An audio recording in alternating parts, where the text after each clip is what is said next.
ከታለንት በላይ ጉልበተኛ የስኬት ሚስጥር አለ።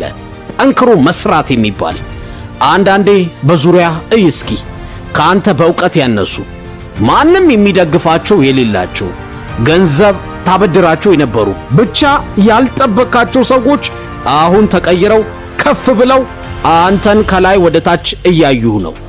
አሁንም በልፋቱ የበለጠህን ሰው አይ እሱ እኮ ዘመድ አግኝቶ ነው ሙስና ሰርቶ ነው ትላለህ። አሁን ጥያቄው ከኋላ መጥቶ የተቀየረውን ሰው አይተህ ሰበብ ታበዛለህ ወይስ ራስህን ትቀይራለህ ነው ጥያቄው። ይህ ብቻ ነው።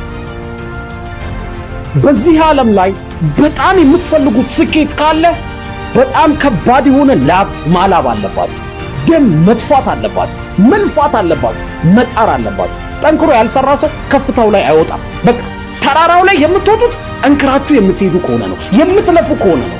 አየህ ወዳጄ፣ ያንተ ህልም የሚጠይቀው ሙሉ አቅምህን ከሆነ ሙሉ አቅምህን ትሰጠለታለህ። ማልመጥ የለም፣ መቀለድ የለም፣ ጠንክረህ ትሰራለህ። እርግጠኛ ነኝ ይሄን ቪዲዮ የሚመለከት ሰው በሙሉ ተራ ህልም የለው። ትልቅ ህልም አላችሁ ሁላችንም የምንፈልገው ነገር አለ። ጥልቅ መሻት አለ። በቃ የሆነ ማሳካት ማግኘት የምንፈልገው የተረጋጋ ህይወት፣ ምርጥ ላይፍ ስታይል አለ። እሱን ለማግኘት ግን ጠንክሮ መስራት በጣም ወሳኝ ነው። ሰዎች እንዲሁ ሊፈልጉ አይችሉም። አንተን ለመፈለግ ወይ አንቺን ለመውደድ ምክንያት ይፈልጋሉ። ታዲያ ምን ይሻላል? መጀመሪያ ራሳችንን መውደድ። ራስህን ስትወድ ብዙ ነገር ላይ ትጠነክራለህ፣ ልበ ሙሉ ትሆናለህ፣ ብዙ ነገር ያለ ሰው እርዳታ ታሳካለህ። ያኔ በስንፍና ጊዜ ዞር ብለውም ያላዩ ሰዎች ምን እናግዝ ከጎንህ ነን ይሉሃል።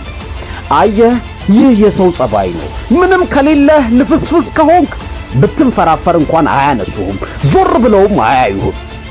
ስለዚህ ወዳጄ ከሰው መጠበቁን አቁምና ወደ ራስህ አተኩር። ጠንካራ ጎን ላይ ጠንክረህ ስራ። ህልምህን አሳድ። ማንነትህን በስራ ወይ በትምህርትህ አሳይ። ከዚህ